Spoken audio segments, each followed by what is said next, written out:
Today we will learn how to use a template. Here is the template and I have made the answer of it. And this is all because of good subscriber who demanded this. And I would welcome all the queries and suggestions so that will keep me going on. So today we will do this task. In this task, there is a line graph given, and in Japan, Sweden, and USA, they have told us the percentage of people uh, of 65 years and over this, right? So here I'm keeping the vocabulary also along by my side so that we can make the perfect answer. So the template I have already given you for writing task one, any kind of line graph, bar graph, or map, you can go for this template. The template is the rendered. So here it was line graph. So I have written the rendered line graph unfolds the information regarding unfolds the information regarding abhi after this regarding you have to write the title of the question regarding the proportion of the population aged 65 and more and over, up to this only. Okay, up to this only, because then we have the template line over the time span of, so we have to tell the time span is 1940 to 2040. It is given in the question, so we will use our template over the time span of 100 years. It's 100 years, right? So 1940 to 2040, it's 100 years. So that I will count and that I will write. You also do it like that. Between 1940 to 2000, abhi between is not here, but I have to tell them ki, which years are talked about, so that's why I will write this line. The next coming line is ki I have to also mention the that it in the different countries, in the three different countries, namely Japan, Sweden, and USA, because that was given in the question. So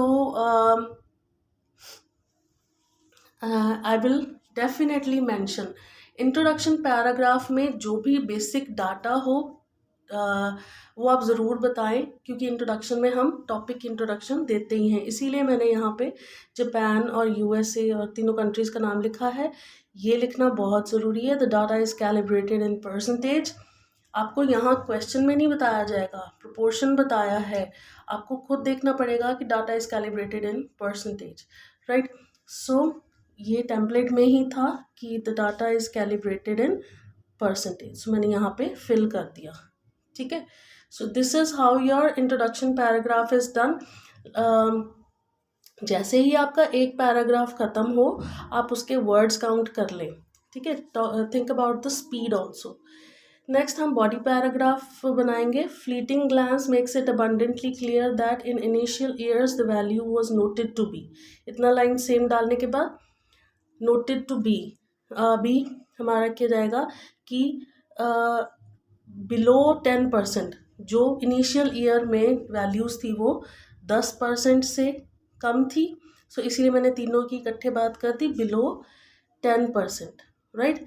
सो जो है after the word afterwards, अब यहाँ पे next हमारी line है कि afterwards in the next कितने years, कौन से नेक्स्ट ईयर्स की बात हो रही है यहाँ पे, तो हम उनकी जो है अभी इकट्ठी बात कर सकते हैं, बिकॉज आगे की ना 60 ईयर्स में, that's 40 to 60 20, 60 to 80 40, then 20 more that 60, right. So 60 years की हम इकट्ठे बात कर देंगे. Afterwards the next 60 years it followed an escalating path. ये देखिए, मैंने आपको ये करवाए हुए हैं। यहाँ ए से बी में हल्का राइज हो रहा है, तो यहाँ भी हल्का राइज हो रहा था, तो इसीलिए मैंने ए से बी के बीच में जो वोकैबुलरी थी वहाँ से मैंने ये एक्सकेलेट वर्ड लिया है, तो उसका एक्सकेलेटिंग लगा देंगे कि एक्सकेलेटिंग बढ़ती गई वो पाथ, जो उन्होंने ट्रेंड चूज़ किया वो एक्सकेलेटिंग ट्रेंड था एट रीच्ड बिटवीन 50 to 20%। देखिए ये जो है इन 60 सालों में 15 से 20% तक वो पहुंच गया। सो नेक्स्ट आपका लाइन है एट राइजिंग। अब बढ़ता गया तो मैं फॉलिंग वाला नहीं लूँगी, ये ऑप्शन में है, तो राइजिंग वाला लेंगे। After rising in the next, अभी नेक्स्ट कितने ईयर्स में ये राइज हुआ, 20 ईयर्स। हम 2020 तक का देखेंगे, नेक्स्ट 20 ईयर्स में काफ़ी अच्छा राइज हुआ है। तो ये जो है हम लिखेंगे कि after rising in the next 20 years the values are expected to hit the crest by 20। Hit the crest जो है यहाँ आपको थोड़ा फीका दिख रहा होगा, ये हिट द क्रेस्ट यहाँ लिखा हुआ है, तो ये इसके लिए B2C काफ़ी तेज़ जो है इंक्रीज़ हुआ, तो यहाँ पे भी काफ़ी तेज़ इंक्रीज़ होता गया तीनों कंट्रीज़ के लिए। तो उनके लिए एक समरी वाला लिख देंगे। सो यहाँ पे हमने लिख दिया हिट द क्रेस्ट बाय 2040 कि 2040 तक पहुँचते हुए एकदम बढ़ जाएगा वो गिनती, ठीक है। So the values are in the next 20 year the values stumbled लिख दीजिए या वर अमाउंटेड टू बी। अब यहाँ पे आप उनकी गिनती बता देंगे कि amounted to be the next 20 years the values are expected to hit the crest by 2020. The values are maximum at 23 to 26%, at which they are accounting for जिनके लिए उनको गिना जा रहा है। तो यहाँ पे वही टेम्पलेट मैंने यही वर्ड करवाया हुआ है। नेक्स्ट लाइन आएगी closely followed by. Closely followed मतलब पीछे उसकी क्या गिनती जा चुकी है। Closely followed by 10% for Japan in 2020, कि उससे पहले जापान में जो है वो 2020 में जो है 10% पे ही थी, उसके पीछे क्लोजली फॉलोड बाय के लिए मैंने इसलिए लिखा कि इतना बढ़ने के पहले वो 10% पे थी, closely followed by that. Conversely का मतलब होता है इसके उलट, the least proportion was observed in the case of Japan in 1940 at 5%। सबसे कम जापान का ही रहा है 5% पे 1940 में। सो इसकी बात भी हम करेंगे। आपको मैक्सिमम, लोवेस्ट और कंपैरिजन वो सब करना पड़ेगा। कन्वर्सली में ये तीनों चीज़ें ज़रूर बताएं आप राइटिंग टास्क 1 में।